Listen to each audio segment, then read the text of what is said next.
Իմ շատ սիրելի թալենտիներ, իմ շատ սիրելի սասունցիներ, մշեցիներ, ես էլ եմ այս հողում, այս ձորերում մեծացել եւ պիտի ազնվորեն խոստովանեմ, որ իմ արժեքային համակարգը սնվել է այս հողից, որտեղ ես ճանաչել եմ իմ անցյալը, ճանաչել եմ մեր հերոսական պատմությունը, հպարտացել եմ իմ ազգի հայ ժողովրդի հերոսական անցյալով, համաշխարհային պատմության մշակույթի մեջ ունեցած անուրանալի դերակատարությամբ եւ այսօր ցավոք սրտի մի փոքր իմ արժանապատվությունը վիրավորված եմ համարում եւ զգում, ես կարծում եմ մեզանից շատերը։ Երբ որ գալիս էինք այստեղ, ես մտածում էի, որ եւ նաեւ իմ ընկերներին եմ հաճախ ասում, որ եկեք խոսենք մեր հրաշալի ծրագրերից։ Իսկ մեր հզոր թիմը, մեր արժանապատիվ առաջնորդ Ռոբերտ Քոչարյանի ղեկավարությամբ մենք հրաշալի ծրագրեր ունենք երկիրը այս ծնկած վիճակից ոտքի կանգնեցնելու համար, հրաշալի ծրագրեր։ Եվ միշտ ասում եմ, եկեք ծրագրերից խոսենք, մոռանանք չարիքին, մոռանանք եւ էներգիա չտանք նրանց, որովհետեւ նրանք շնորհակալություն, որովհետեւ նրանք սնվում են չարի ուժով, խոսենք ծրագրերից, բայց ես մի փոքր նահանջեմ նորից։ Գալիս էինք ապարանում, հանդիպեցի մի տարեց մարդ մոտեցավ ինձ, ասեց,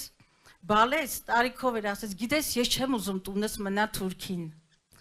Եվ ես հասկացա, մեկ անգամ եւս համոզված հասկացա, ինձ համար, բոլորիս համար, որ մեր պայքարը հենց դրա համար է, որ մեր տունը չմնա Թուրքին, ով, եթե ոչ դուք, սասունցիների, մշեցիների ժառանգներ, ով, եթե ոչ դուք, գիտեք, թե ինչ է նշանակում հայրենազրկվել, կորցնել հայրենիք, կորցնել հող, կորցնել արժանապատվություն եւ շարունակ չկարողանալ ամոքել կորստի վիշտը։ Մենք երևի չենք էլ պատկերացնում, թե ինչ է նշանակում Արցախի կորուստը, որտեղ ապրում ենք դեռ այդ բղձավանջի մեջ, բայց մենք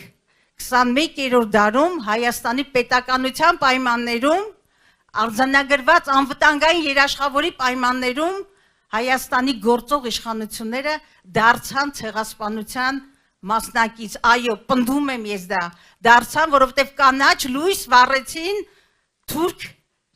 ագրեսորի առջև։ Եվ այսօր մինչ մենք խոսում ենք, Ամերիկ հայտարարեց, որ այս նույնիսկ բերանս չի բռնում ասել,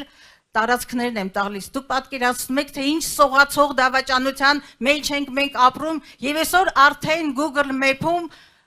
Տիգրանաշենի անունը չեմ ուզում հնչեցնել, թե ինչ թրքահունչ բառով է հնչում,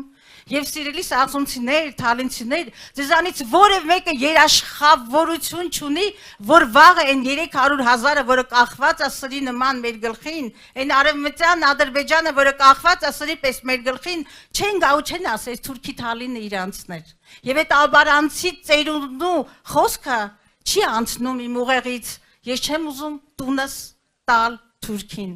Եվ ուրեմն, որպեսզի մեր տունը չտանք Թուրքին, այս չոքած, ծնկած, անարժանապատիվ, նվաստացած վիճակը պիտի հաղթենք, մեզ չի սազում, որևէ մեկից չի սազում, որովհետև մենք 20-րդ դարի մեր ամենամեծ արժանապատիվ հաղթանակը միասնաբար, զոհողությունների գնով կնքեցինք, դա Արցախի, այո, Արցախի անկախությունն էր, զոհաբերությունների գնով, որտեղ մենք գիտեինք, որ մեր արյամբ են գծում մեր արժանապատվության սահմանը։ Ցավոք սրտի, այսօր ունենք մի իրականություն, որը կորուստների, ողբերգությունների, անարժանապատվության այս անիվը պիտի կասեցնել։ Ես ներկայացնում եմ մի թիմ, Դաշնակցությունը իր 135-ամյա ծառայությամբ հայ ժողովրդին եւ Ռոբերտ Քոչարյանը Արցախի հանրապետության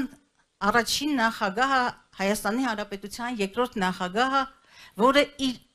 կենսագրությամբ, իր նվիրվածությամբ, իր նվիրումով, իր խիզախումով մեր թիմը Ռոբերտ Քոչարյանը եւ նաեւ մեզ միացած առաջ կուսակցությունը մենք ապացուցել ենք, որ մենք կարող ենք, մենք միասին կարող ենք։ Ես ուզում եմ նաեւ խոսել մի սողացող դավաճանության մասին։ Տեսեք, դուք Արագածոտնի մարզն եք, չէ՞ ներկայացնում։ Եվ այսօր պետական ծրագրով Արագածոտնի մարզում 22 դպրոց է փակվելու։ 22 դպրոց պետական ծրագրով, որդեգրված 2023 թվականի համար։ բաժակցություն։ Յուրաքանչյուր փակված դպրոց նշանակում է փակված գյուղ։ Մենք ասում ենք գալիս ենք, որ չթողնենք։ Մենք գալիս ենք պահելու երկիրը։ Մենք գալիս ենք վերականգնելու մեր արժանապատվությունը։ Մենք գալիս ենք նորից վերածնելու Հայաստանը։ Մենք ունենք թիմ, որը կարող է։ Ուրեմն ամսի 7-ին համար 17-ին միասին կարող ենք, միասին կարող ենք, միասին կարող ենք։